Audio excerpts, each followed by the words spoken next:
Hello friends, welcome to our YouTube channel, Kachpal A Learnings. In today's video we are going to see some different types of techniques used in pharmaceutical analysis. So, let's get started. Different techniques of analysis. Analysis is broadly divided into two parts. First, qualitative analysis. Qualitative analysis gives information about the identity of atomic and molecular species or the functional group in sample. It is also used to determine presence and absence of the compound. Second is quantitative analysis. Quantitative analysis establishes the relative amount of one or more of the species in numerical term. It is used to measure the concentration or amount of each substance in a sample. Some different techniques of analysis are: first, electroanalytical methods. Electroanalytical methods are a class of analytical techniques that involve the measurement of electrical properties of substances in order to gain insights into their chemical composition, concentration, or other relevant characteristics. These methods are widely used in various fields, including pharmaceutical analysis, due to their high sensitivity, precision, and ability to analyze a wide range of compounds. Some of the key electroanalytical methods used in pharmaceutical analysis include potentiometry, voltammetry, coulometry, amperometry, conductometry, and polorography. Under electroanalytical methods, first is potentiometry. Potentiometry is a method that measures the potential difference, voltage, between a reference electrode and a measuring electrode in a solution containing the analyte of interest. It is used to determine the concentration of ions or molecules that can participate in redox reactions.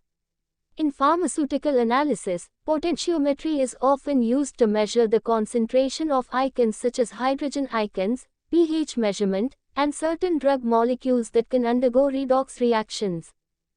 Second, voltammetry. Voltammetry involves applying a controlled potential to an electrode and measuring the resulting current as a function of that potential.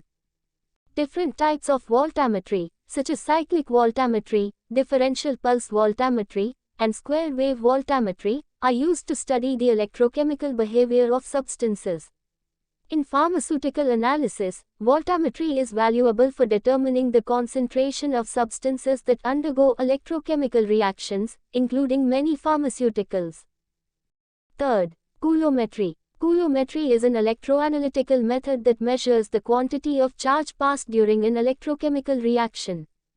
This method can be used to determine the concentration of an analyte by monitoring the amount of charge required to completely convert it to another species. Coulometry is particularly useful for the analysis of substances that are difficult to detect using other methods. Fourth, amperometry. Amperometry involves measuring the current generated by an electrochemical reaction at a constant applied potential. It is commonly used for detecting substances that produce a current when oxidized or reduced at an electrode surface. In pharmaceutical analysis, amperometry can be employed to determine the concentration of substances with electroactive functional groups. Fifth, conductometry. Conductometry measures the conductivity of a solution, which depends on the concentration of ions present. This method is often used for determining the concentration of ionic species in solution, including salts and ions generated during chemical reactions. Conductometry is useful in pharmaceutical analysis to assess the purity of pharmaceutical compounds and to monitor chemical reactions involving ionic species. Sixth, polorography. Polorography is a voltammetric technique that specifically involves the use of a dropping mercury electrode. It is used to analyze substances that undergo reduction processes at relatively negative potentials. Polorography is employed to determine the concentration of substances like heavy metals and certain organic compounds in pharmaceutical samples. Now, second technique is analytical separation. Analytical separation methods are essential techniques in pharmaceutical analysis that enable the separation and identification of individual components within complex mixtures. These methods are crucial for determining the composition, purity, and quality of pharmaceutical products. Some common analytical separation methods used in pharmaceutical analysis. under analytical separation technique. First is chromatography. Chromatography is a widely used separation technique that exploits the differential affinities of components in a mixture between a stationary phase and a mobile phase. There are several types of chromatography techniques employed in pharmaceutical analysis. 1.1 High-performance liquid chromatography, HPLC. HPLC is one of the most versatile and widely used chromatographic methods in pharmaceutical analysis.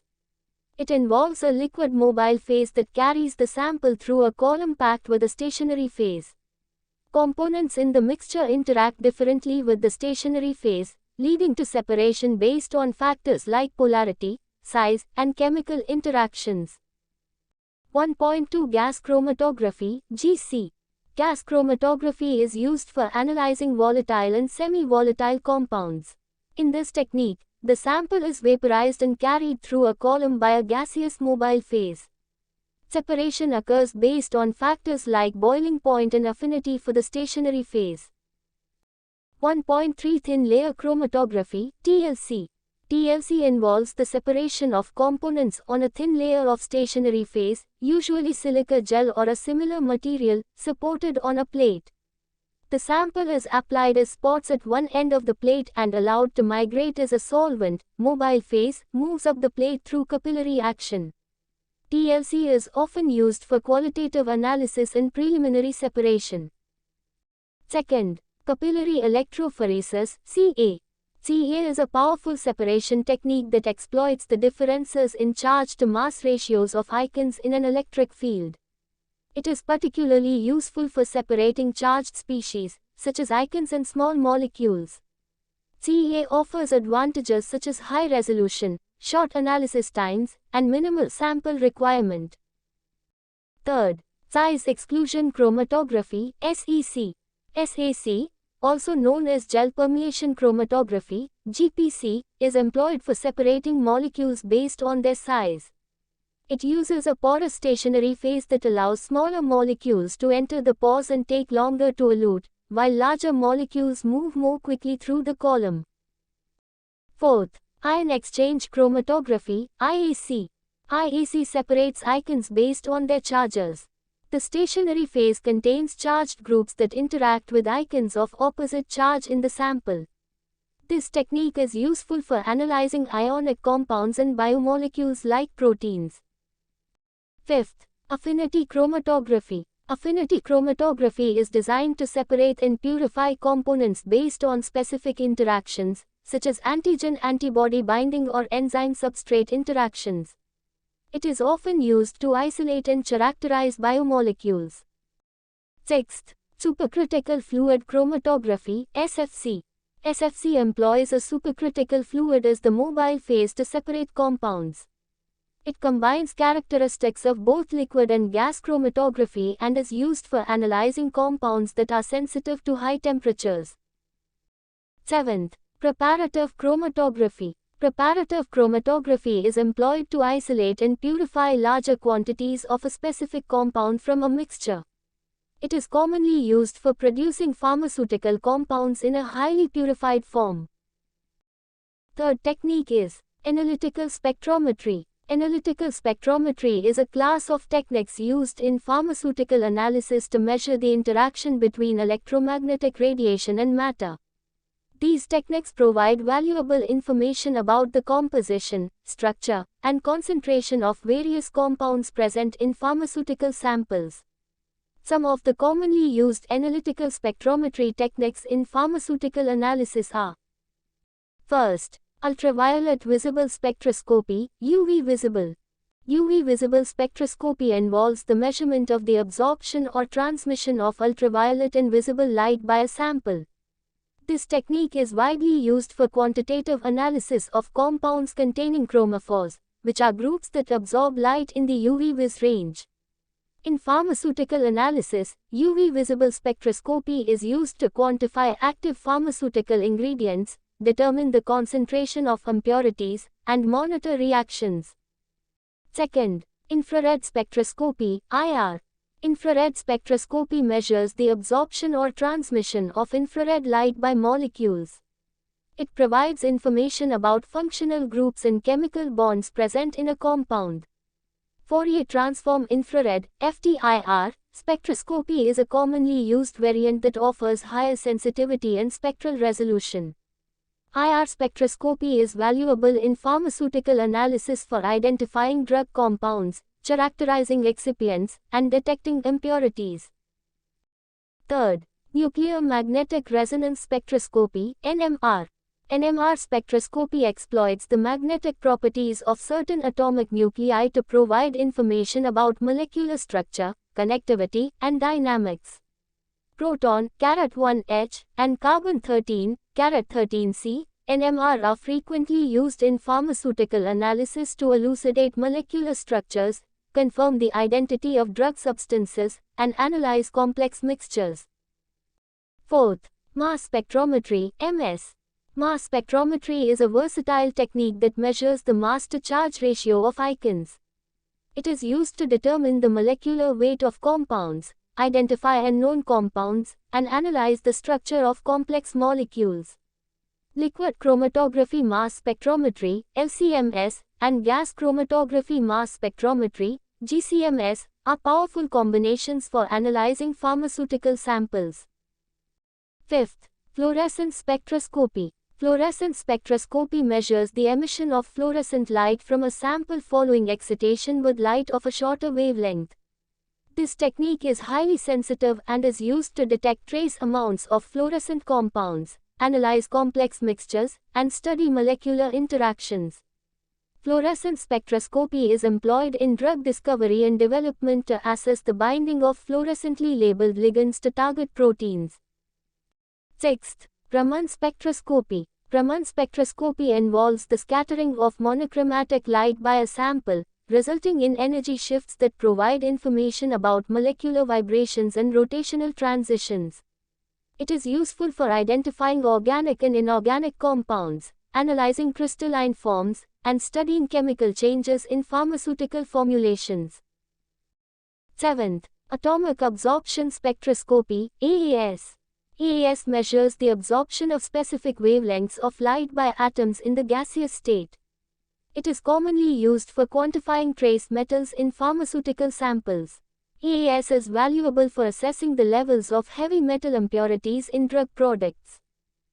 8th, X-ray spectroscopy. X-ray spectroscopy includes techniques such as X-ray fluorescence, XRF, and X-ray diffraction, XRD. XRF is used to determine the elemental composition of samples, while XRD provides information about crystal structures. X-ray techniques are employed to analyze solid dosage forms, characterize polymorphs, and study crystallography. 4th, miscellaneous methods. Miscellaneous methods in pharmaceutical analysis encompass a range of specialized techniques that don't fall strictly under categories like chromatography, spectrometry, or electroanalytical methods. These methods are often employed for specific purposes in pharmaceutical analysis, including the determination of physical properties, particle size, and other critical parameters. Some of the miscellaneous methods are: first, dissolution testing. Dissolution testing measures the rate at which a solid dosage form, such as a tablet or capsule, dissolves in a specific solvent. It provides insights into the drug's release characteristics, which are crucial for ensuring its efficacy. Dissolution tests are used to assess batch-to-batch consistency and to establish bioequivalence between generic and brand-name drugs. Second, Karl Fischer titration. Karl Fischer titration is a method for determining the moisture content of a sample. It's particularly important in pharmaceutical analysis because moisture can affect the stability and quality of drug products. This technique involves titrating the sample with a Karl Fischer reagent that reacts with water to produce a measurable response, often via a change in electrical conductivity. Third, refraction index measurement. The refractive index of a substance describes how light is refracted as it passes through the material. Refractive index measurements are used to assess the concentration of solutes in solutions, determine the purity of compounds, and identify unknown substances. Fourth, polarimetry. Polarimetry measures the rotation of plane polarized light as it passes through optically active substances. Optically active compounds, such as chiral pharmaceuticals, rotate the plane of polarized light, and this rotation is used to determine the concentration of enantiomers and assess optical purity. Fifth, surface area analysis. The surface area of solid particles or powders can influence processes like dissolution, absorption, and chemical reactivity.